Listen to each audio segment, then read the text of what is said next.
Fox 61 News at 5 starts now.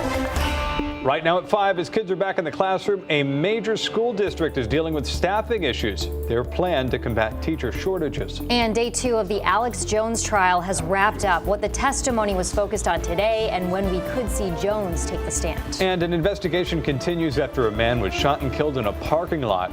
We're hearing from the store owner about the incident. And the campaign trail heating up with less than 2 months until Election Day. How GOP candidates are reacting to new poll numbers showing state Democratic leaders are in the lead. Good evening. Thanks for joining us here at 5 o'clock. I'm Ben Goldman. And I'm Jen Bernstein. The New Haven public schools are in desperate need of teachers. In fact, so much so that they're offering up an overtime of sorts for the current teachers on the job. Fox 61 New Haven County Bureau reporter Tony Terzi joining us live from Hillhouse High School with more on this concerning issue tonight. Tony? Talked to plenty of folks with plenty of concern around the city today over this issue. And New Haven Public Schools, their leadership has confirmed that dozens and dozens of teachers that are supposed to be in classrooms are not. They've got the vacancies, so now it's time to meet with the teachers union, which was done this week. After totaling up recent hires, retirements, and resignations, New Haven Public Schools says they are currently 70 to 80 teachers short. I know they just started, but Yeah. you know, every day it's a substitute teacher. It's not the original teachers that they had.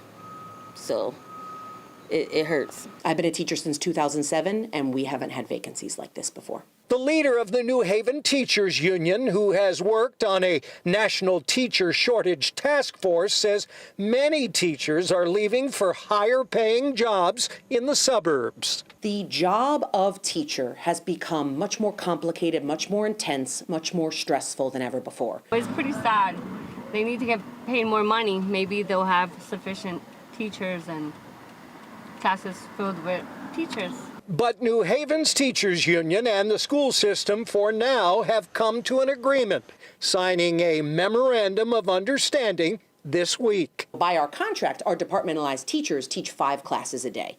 So this MOU says, okay, our teachers who teach 5 a day can take on that 6th, but as a result, they will get paid 20% of their salary for taking on that 6th. The school leadership says they recognize the unique challenges that face their teachers. Whether it be food insecurity, assist in making sure they have the right social emotional supports, mental health supports. To me, like one of the things that would really help is support from the state and also loan relief for teachers, for people who go to school to study to be teachers.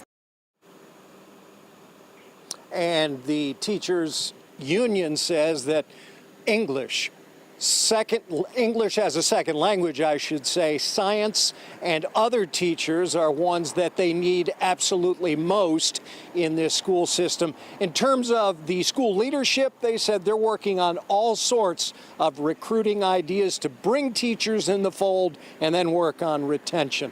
We're live in New Haven. Tony Terzi, Fox 61 News. All right, Tony, thank you. Well, breaking news tonight, Amtrak has announced all long-distance trains are being canceled beginning tomorrow morning. This is in response to a possible railroad worker strike. 2 of the largest railroad unions have not reached a deal with disagreements between management and labor over sick time and penalties for missing work. A strike could begin as soon as Friday. Customers impacted will be able to change their travel date or get a full refund. Amtrak says that most travel within the Northeast corridor will not be affected. Moving on here, the high-profile trial of conspiracy theorist and InfoWars host Alex Jones continued in Waterbury today. This time, testimony was focused on Jones's company, its structure, its products, and its dubious motives. Fox 61's Matt Caron takes us inside the courtroom for day 2. The multimedia empire of Alex Jones went under the microscope. Everything from his viewership to his finances.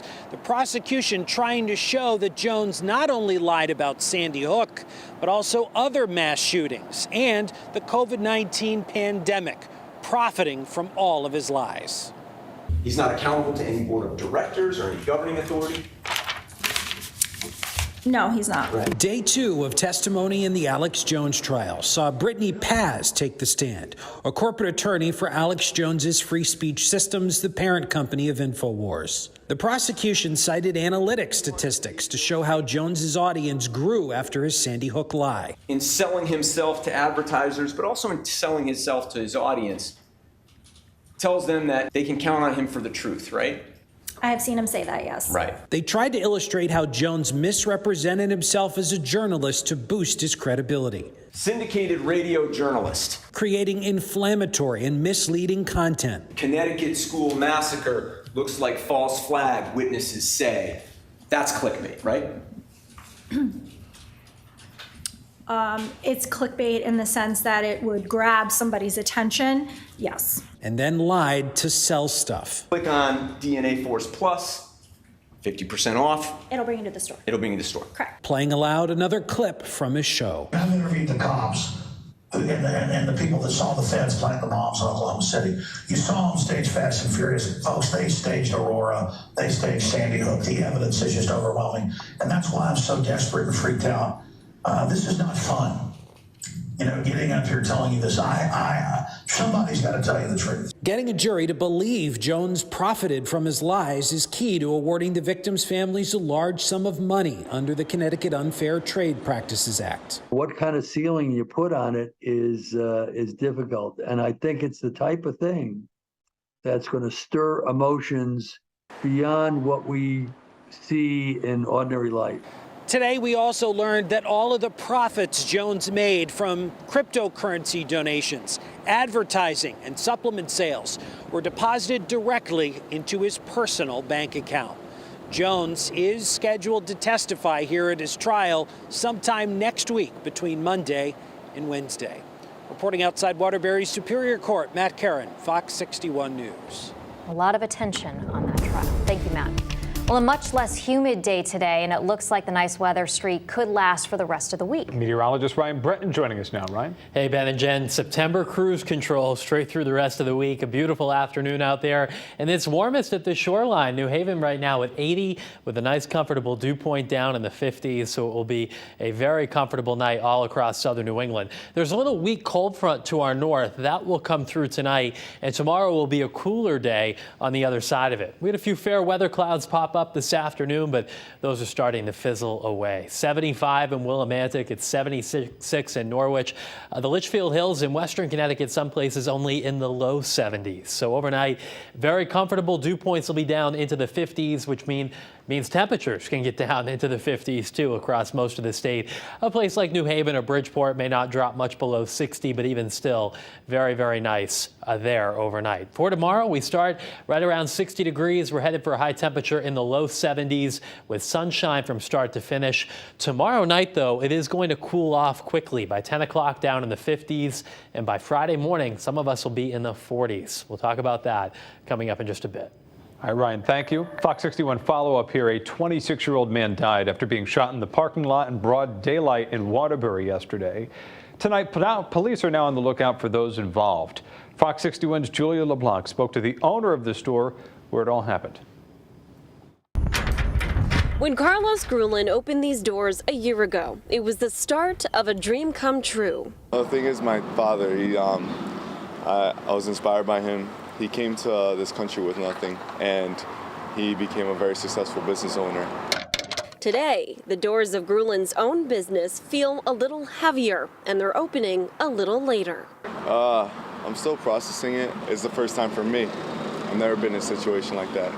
A 26-year-old man was shot and killed right in this parking lot right outside of Grulin's convenience store in broad daylight on Tuesday afternoon.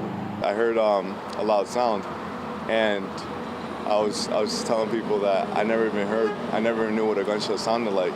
The man who was killed by that gunshot now being remembered by the community as police search for the person responsible using the surveillance video from the cameras right outside of the store. This will mark their 12th homicide investigation of the year.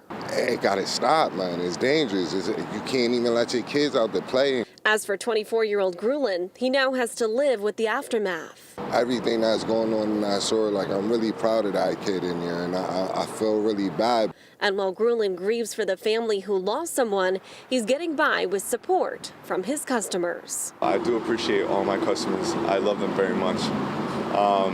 And I felt that back yesterday. And he will continue to welcome them with open doors. In Waterbury, Julia LeBlanc, Fox 61 News. Well, police are investigating a shooting incident that injured 3 people in closed roads near exit 10 of Interstate 95 this morning. Police say they received a call just before 4 a.m. that a car near Maple Street and Noroton Avenue had 3 gunshot victims inside. Officers believe the car was traveling on I-95 south between Bridgeport and Darien when another vehicle came alongside and began to fire. The 3 victims were taken to the hospital. The extent of their injuries is unclear. No word right now on any suspects or arrests. Police say the incident remains under investigation. We have a follow-up now. Bristol police say that they've charged a suspect accused of entering a home and walking right into a girl's bedroom early Saturday morning. His identity hasn't been shared due to his age, but we do know he's facing a charge of home invasion, burglary, risk of injury to a minor, and disorderly conduct. Police arrested him yesterday, and he's set to be arraigned in New Britain Superior Court.